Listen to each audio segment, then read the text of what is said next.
a welcome hand to Captain Wes Hall. Chief. Sorry.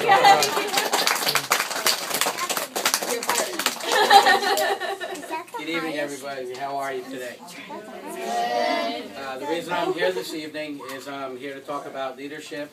I understand that you all are in a leadership role, which I think is fantastic. You're our future leaders. That's how we do it at the firehouse.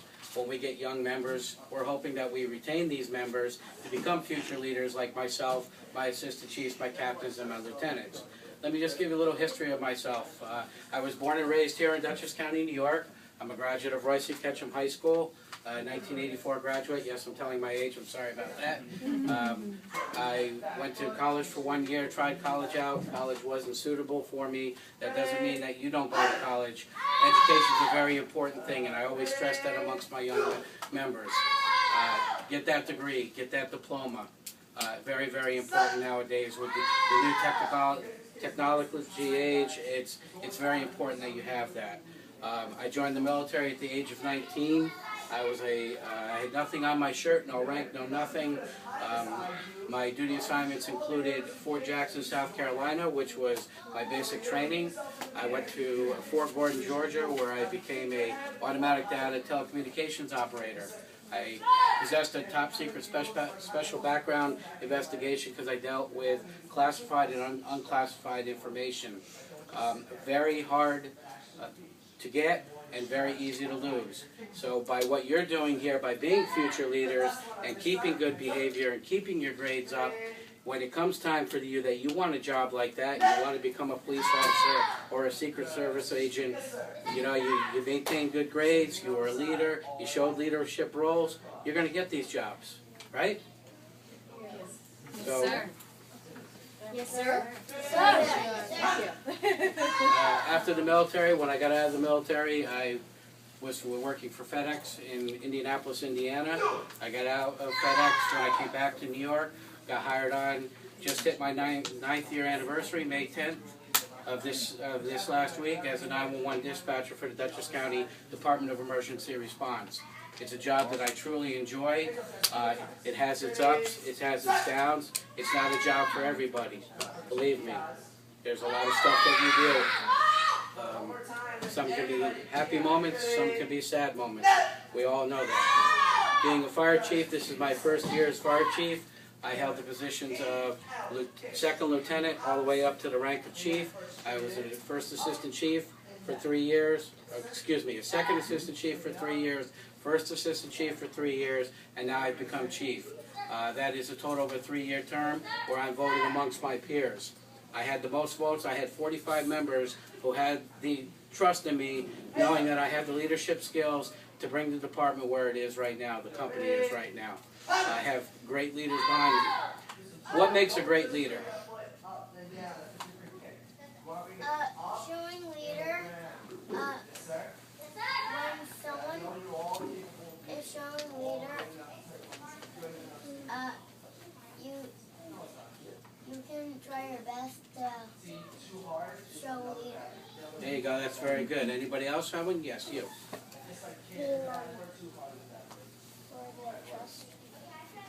Trust, right? That's a big thing.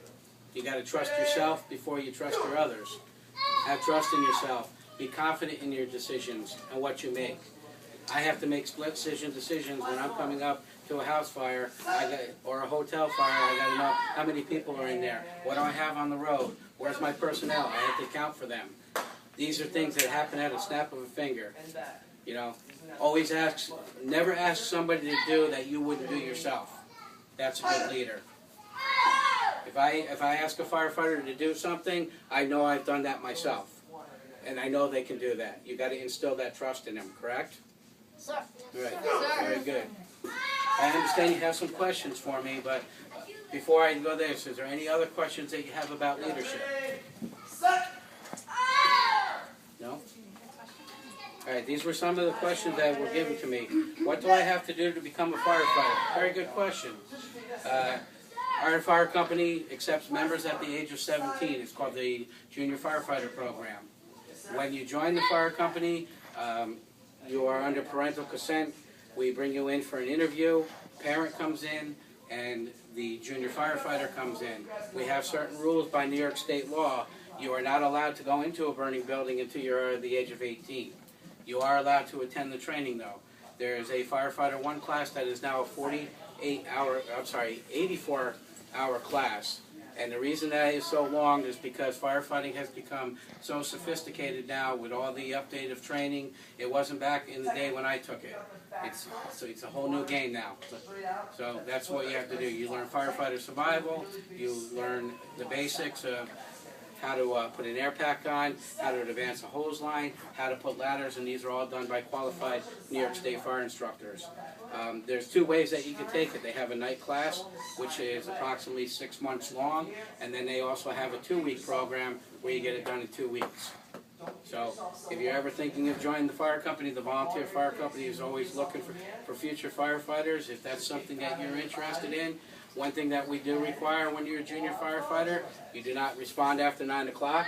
And if your parents come to us and you're failing school, they have the option of kicking you out or putting you on school leave. And I back a parent 100% by that. 100%. The school comes first. The next one is, what do you do when you're not fighting fires? Well, I have an 8-year-old or 7-year-old son at home who I enjoy very much, and I do a lot with my son. Also, when I'm not working, I work 14 days out of the month. I work very long shifts. My day shifts consist of a 10-hour day shift. My night shifts consist of a 14-hour night shift. That's from 4:30 in the afternoon till 6:30 the next morning. Is it long? Yes, but the time off is great. So it balances out. What's great about being a shift worker is I get to split my family time and my firefighting duty. So when my wife and my child are at school, that's when I do my fire reports, that's when I do callbacks. It has a nice balance to it. So that's another important thing. You have to balance your life too.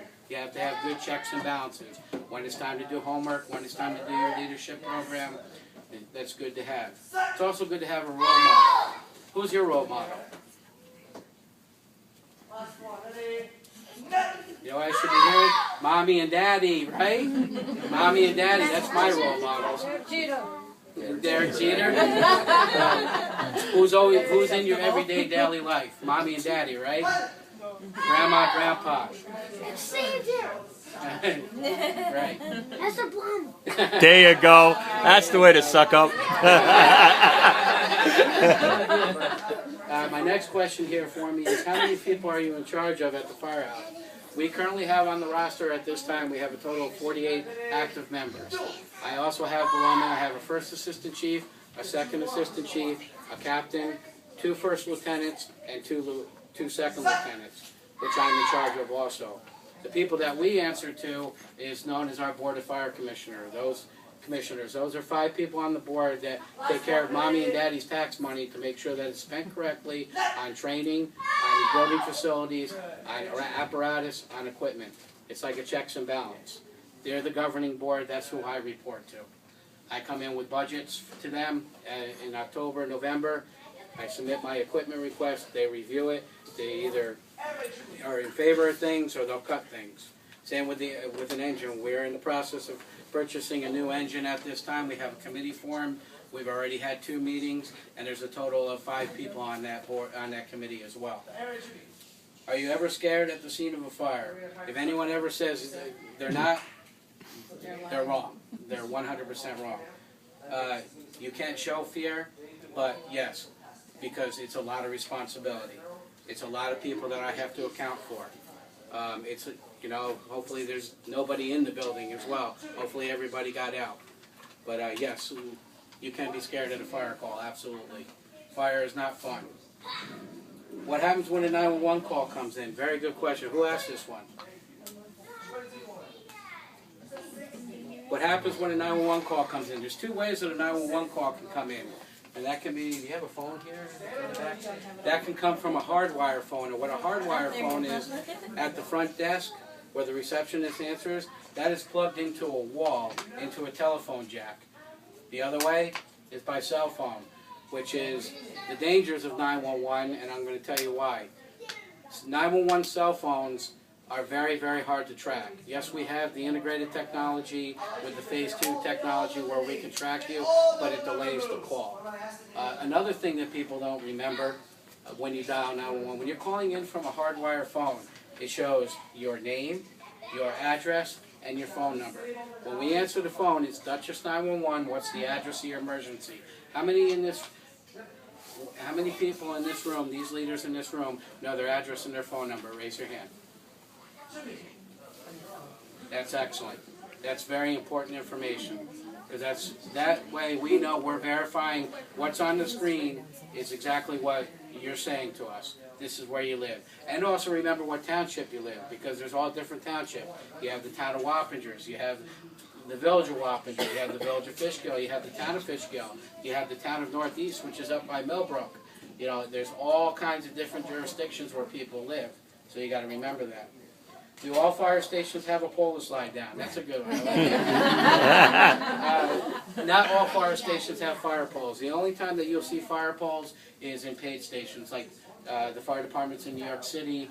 People that are housed and living there and do this as a career. We are volunteers. We're not paid. We are all volunteers. The way that we're notified is we carry pagers on our belts, and it activates when it lets us know that there's a fire pole. What's that? Riley Logan. Somebody have a question? Did you have a question? Yeah. What's your question? Well, it's not exactly a question. Okay. So when my brother was a baby, he pressed 911, That happens. and then the police came Yep. And you know why they do that? because they want to see if there's like something wrong. Right. Very good. And he found me on the phone. Yep. That happens. Though. Do we dial 911 for fun? No. But he didn't know better. He didn't know Oh, better. that's understandable. We understand. But that does happen a lot. Yes. Somehow my little brother got to my cell phone and he typed in like some kind of police number. Police for number. Beacon. I don't know how he did it, and then he pressed the call button. And then when I took the phone away from him, it said he was calling that. And then the next day, the police called my cell phone again. Did they? We always do that. Any 911 hang-up call that we receive, whether it's a cell phone or a hardline phone, we call the number back. Excuse my French, but I know a lot of you like to keep your phones in your pockets.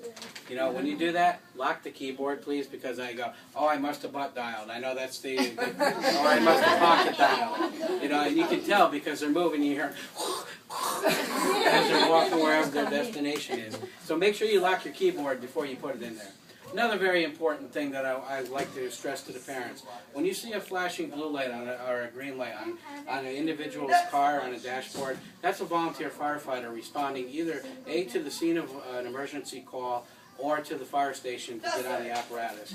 One thing I always tell parents, and I tell children to tell their parents, that could be your house, or that could be your loved one who's having an emergency. I know it's not required by law, but please make every attempt to try and pull over for them. I remember my days being the lieutenant and the captain, you know, and I've actually had people just laughing at me, waving at me. You know, it's very disheartening to know that when we're out there for you, we're out there for the public. So if you see that flashing blue light or you see that flashing green light, pull to the side, give them the right of way. Okay? What's the difference between a volunteer fireman and a regular one? Really not much. The training is all the same. The only thing that's different, one is a career where they get paid for it, and one is where we volunteer our time. We don't get paid for it in the beginning. We get paid for it after 20 years. We do have a retirement system, but we have to do 20 consecutive years as a volunteer firefighter. Sounds like a long time, but it really isn't. I'm going on to my 14th year already. I've been doing this for 14 years. Before I went into the military, I was a junior firefighter with the Houstonville Fire Department, which is down on Hopewell Road. My father is a former fire assistant chief. Unfortunately, I never had the luxury of fighting a fire with him due to my father had a major stroke. My father is still alive, but he was my role model. That's who got me into this. And I learned a lot from him. What is the hardest part of your job? The hardest part of my job is dealing with multiple personalities. And we get that everywhere. Everywhere in your job, your friends, your schoolmates. That's the hardest part of the job. All the other stuff is easy. That's gravy. Do you get calls daily? They go in spurts. We don't get a call every day, but it seems like it's either feast or famine. We'll go 2 to 3 days out of a call, and then we'll get 3 calls in a day. It's unbelievable. How do you take charge of your firefighters? Well, we have what is known as a chain of command. Does everyone know what a chain of command is? Don't know what a chain. Okay. I start at the top, which is me, the chief. Okay? Then we have the first assistant and the second assistant. So if I'm out of town or if I'm at work, you got chief, first assistant, second assistant chief. Who's going to be in charge? First. Right. First assistant's not around. Who's going to be in charge? Second. So it's a down trickling effect. Just like with you guys, your instructor, chain of command. He's your chief, right? He's your sensei, is that what they're called? Master. He's your master, right? And then he delegates authority. That's what I do. I delegate certain authorities and duties to the chiefs, to the captain, and the lieutenants. We also have written bylaws of what duties they carry out, what the captain does, what the lieutenants do, and what the second lieutenants do. Yes, sir. Are there like ranks like the army, like recruit, private? No, it's only in officer ranks. We do have, I'm sorry, yes, there are 2 certain ranks. We have what is known as a probationary firefighter. What a probationary firefighter is, every new member that joins the fire company is placed on probation for a year. During that year, they have to take that firefighter 1 class that I was telling you about, or if they just signed up as a fire police, they have to complete a fire police course. Once they have done that, to show competency, what we make them do is they must go through a live burn drill.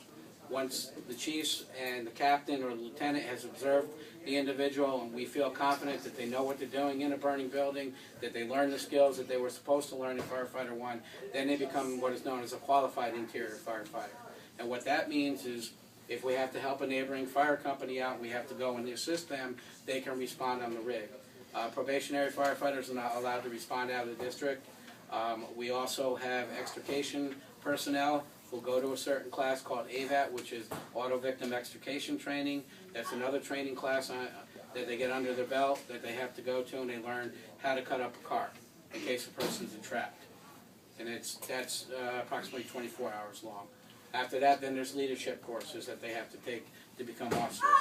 Then if you want to learn how to pump water, you go to a safe driving class first, then you go to a pump, what is known as the apparatus pump operator class, and they teach you how to pump water. Go ahead. Why, like if the car's like flipped upside down, why don't you just use an axe and then use the back of it and slam the window? Well, there's a lot of safety that you got to remember. You got to remember, back in the day when I was driving a car, there was nothing called an airbag. So you have to worry about airbags. You have to really concentrate on where you cut the cars now. We also have the hybrid cars out there now for everybody to save gasoline. And these cars are very dangerous cars to the firefighters because some of these lines, if you're not watching what you're doing, luckily they're color-coded, but that's 10,000 volts of electricity that can go through you because it's metal upon metal. So that's another thing that you have to worry about. You also have to worry about make sure that the gas tank didn't rupture. You know, these are the things that you have to worry about because cars run very, very hot now. And if that gas tank ruptures and it's trickling down, you got to take care of that first. Yes, we always want to get to the victim first, but scene safety is the top priority. How do you take charge of your firefighters? I just explained that. How would you talk to a scared firefighter? I've had that happen, believe it or not. It's done in a private room. It's done, and I always tell my officers, this is not a job for everybody, and they understand that. They're told that in their interview. We do have special people that can come in that is above my level. If I don't feel confident the firefighter is feeling comfortable in his position, we will bring counselors in to talk to them. We don't let them go by the wayside. That is a very, very, very hot issue with me. I make sure that every one of my firefighters and fire police, if they're having a problem emotionally from a call, I make sure it's taken care of. Because I don't want them to be scarred for life. I really don't. Because I know that can happen. It's not something, it's not all glory all the time. We all know that. What makes you a good leader? Well, in my eyes, I learned from a lot. I took a lot of responsibilities. My military background has definitely helped me a lot. like I said, moving from the rank of a private to the rank of staff sergeant builds leadership, builds character, they teach you how to become a leader. Let me ask you all one question. Are leaders born or are they made? Made. Made. Very great. A leader is never born. A leader always learns from his mistakes and carries on. A leader always thanks his people for a good job. A leader has to take acceptance when they do make a mistake and just carry on with it. But also praise is a big thing. I thank my firefighters every single day when they do a good job. And let me tell you, an inch of that goes a mile because they will bend over backwards for you. They really will. Always thank your subordinates. Goes a long way. And how heavy is the oxygen tank? The air packs that we wear are approximately 4.5 pounds. They're lightweight. They've come down a lot. Not very hard to wear. Best thing you could ever have. So when you have a fire in your home and you're outside, where do you go to? Outside. Outside. And what's the place that you go to? What's it called? Your neighbor's house. Okay. There's a certain name I'm looking for. A meeting spot. Meeting place. Very good. What I always tell the children is when you go to your meeting place, it should be your mailbox down at the end of the driveway. It should be a tree in front of the yard. Take accountability. Make sure that everyone's taken care of. And remember to close the door behind you. Because if you're giving oxygen into your home, fire breathes on oxygen, right? So if that front door is wide open, you're just letting the oxygen flow, right? So, does anyone else have any other questions? That was my last question. Go ahead. When you were a little kid, did you dream of being a firefighter? I was very fortunate when I was growing up as a little boy. My father was a firefighter. He was a volunteer firefighter. So I got to experience a lot of stuff that other children didn't. I got to go to parades, and that was a lot of fun. That was my biggest thing, seeing the big red fire trucks. My son loves going to parades, and all he wants to do is march to the band, so he enjoys that. But yes, I was very fortunate I grew up around it. Question for you. I have two questions. Sure. The first one is, why do police always go to the fire? Why do police always go? Sometimes we're aggressive because if it looks suspicious in nature, they'll be there to investigate. We also have a fire investigation division team that we would call in and they would assist. That's why they come sometimes. And why do you have all of the gear and What's that? why do you have all of the gear and what do you use it for?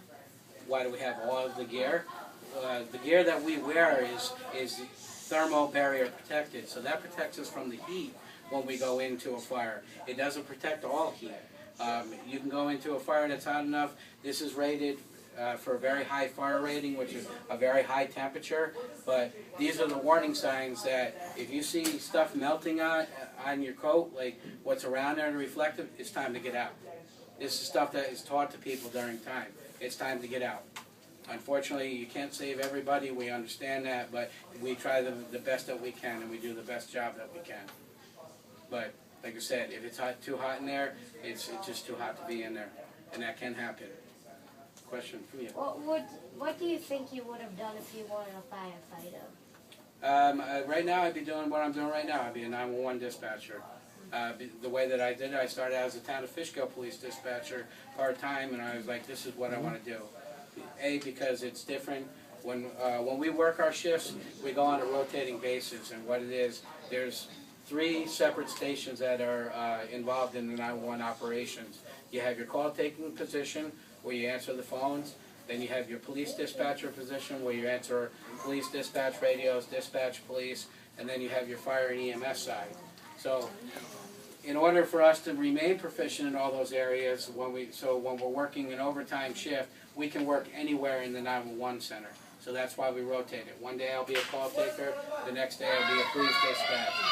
The day after that I can be fire dispatch or a call taker. So that's why we rotate it around. So everyone is proficient in the areas they're supposed to be. Question over here.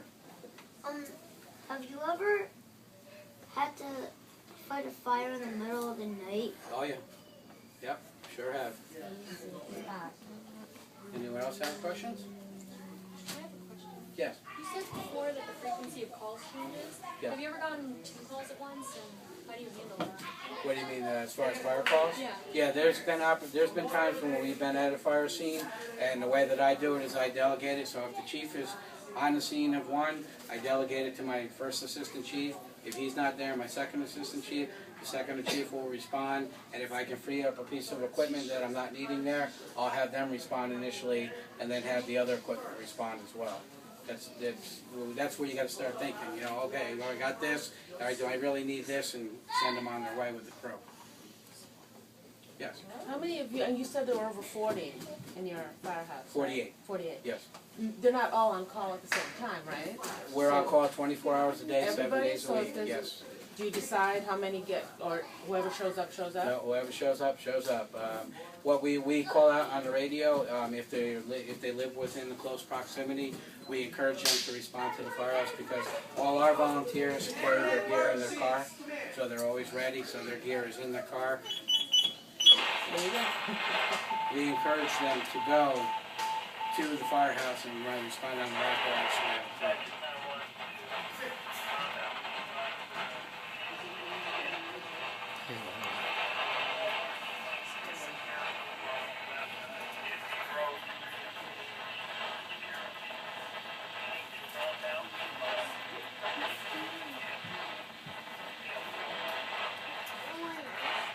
Okay, something at Walmart, but I didn't hear what it was.